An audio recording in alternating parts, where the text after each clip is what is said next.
혼자 여행을 준비할 때 여러 가지 궁금하신 사항들이 있을 텐데요. 항공을 되게 많이 궁금해 하시더라고요. 항공 예약을 하기 위해서 제가 이용하는 어플들이 몇 가지가 있는데 스카이스캐너랑 그리고 인터파크 투어 이렇게 두 가지 어플을 지금 폰에 설치를 하고 있어요. 스카이스캐너는 워낙에 이제 그 여러 가지 항공사들의 저가 항공을 잘 비교해주는 어플이다 보니까 스카이스캐너로 서칭을 많이 하고 예약까지도 하는 편이고, 인터파크 투어로도 검색을 해가지고 보는 편인데, 인터파크 투어의 단점은 10,000원의 항공 수수료? 예약 수수료가 든다는 거. 그래서 저는 사실 인터파크 투어는 검색만 하고 거기서는 이제 예약? 항공편 예약은 안 해요. 이스타 항공이나 아니면은 제주항공도 많이 이용하고 진에어도 많이 이용을 하고 있어요. 쿠팡이나 티몬 위메프 쪽도 간혹 가다가 괜찮은 항공가가 나오기도 해요. 부모님을 모시고 여행을 갈 때도 소셜 커머스 통해서 항공편에 예약을 했었습니다.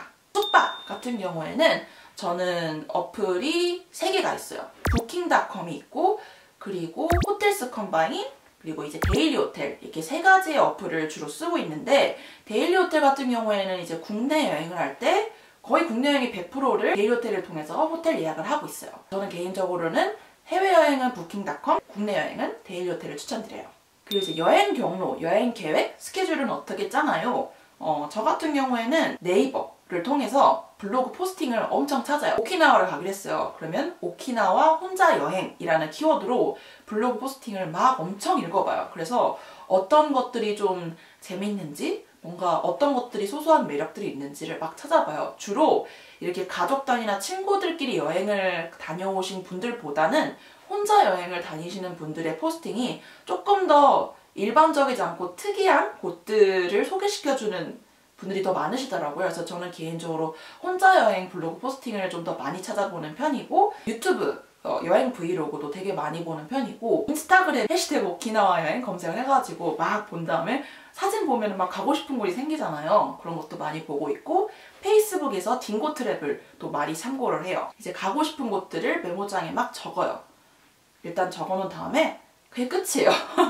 내가 오키나와를 가기로 했으면 오키나와에서 가고 싶은 곳들을 막 적어놔요. 메모장에. 여기 핸드폰에 동선을 짜요. 동선을. 막 이렇게 동선을 짜본 다음에 어디는 이번 여행은 좀 어렵겠다 하면 찍 그어놓고, 이제 나머지들 중에서 호텔에서 가까운 곳부터 해가지고 막 이렇게 동선을 짜죠. 그렇게 여행을 하는 것 같아요. 막 이렇게 빽빽하게 막 스케줄을 막 타이트하게 짜서 이런 편은 아니고, 가고 싶은 곳을 먼저 나열을 한 다음에 동선을 짜고 거기에 따라서 가요, 그냥. 그리고 되게 여유있게 스케줄은 짜는 편입니다. 환전 같은 경우에는 저는 이제 국민은행을 주로 많이 쓰거든요. 그래서 국민은행에서 이 어플을 통해서 환전을 하고 있어요. 되게 편리하더라고요. 그래서 미리 내가 예를 들자면은 10,000엔을 환전할 것이다 라고 여기 등록을 해놓으면은 원하는 날짜 때에 해당 국민은행 제가 등록해놓은 지점에 가가지고 환전을 해가지고 오면 되고, 아니면은 직접 인천공항에서 수령도 할 수가 있거든요. 그런 방법으로 하시면 될 것 같아요. 각자 자주 쓰시는 은행에서 우대 수수료를 받고서 환전을 하시면 될 것 같아요. 예산은 어떻게 짜느냐?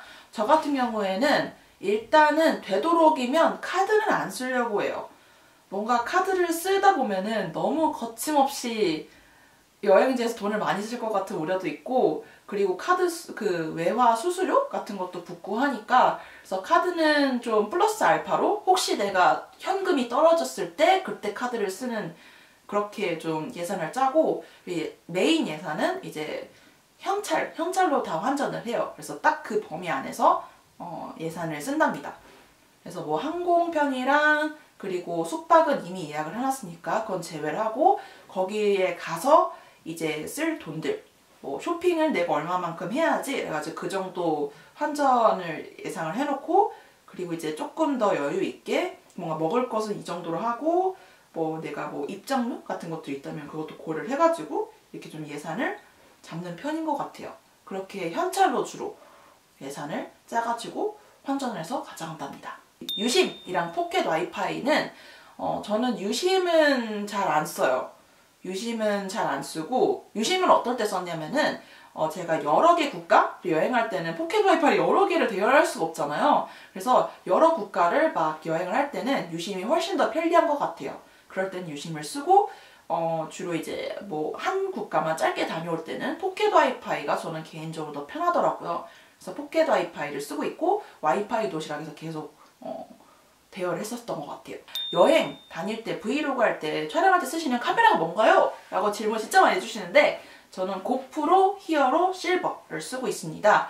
이게 되게 들고 다니기도 편하고 사이즈도 작고 그리고 밥을 먹을 때 이렇게 딱 설치해 놓을 때 뭔가 카메라가 이따시만 하면 좀 부끄럽잖아요. 그리고 이따시만 카메라 들고 이렇게 돌아다니면서 얘기하기에도 조금 부끄럽고 그래서 고프로가 딱 괜찮은 사이즈더라고요. 이렇게 거치를 해놓을 수도 있고 그래서 혼자 여행할 때 다양한 액션 캠들이 있지만 저는 개인적으로 고프로를 되게 추천드려요. 자, 이렇게 여러분들한테 받았던 질문들 좀 추리고 그리고 여러분들이 궁금해하실 만한 것들 좀 추려가지고 영상을 좀 만들어 보았는데요. 어떻게 좀 궁금증이 해결이 되셨는지요? 그리고 여러분들 이번 영상으로 제가 끝낼 게 아니에요. 여러분들 이제 궁금하신 사항들, 혼자 여행에 대해서 궁금하신 점들이 되게 또 많으실 수도 있을 것 같아요. 그런 것들을 다 이제 댓글로 막 남겨주시면은 제가 그 여러분들의 질문들을 모아서 또 하나의 혼자 여행 관련 영상을 찍어보려고 합니다. 그래서 이렇게 댓글 많이 달아주시고 제가 하나하나 답변을 영상으로 직접 해드리도록 할게요. 그러면 여러분 오늘 영상도 재밌게 봐주셨기를 바라고요.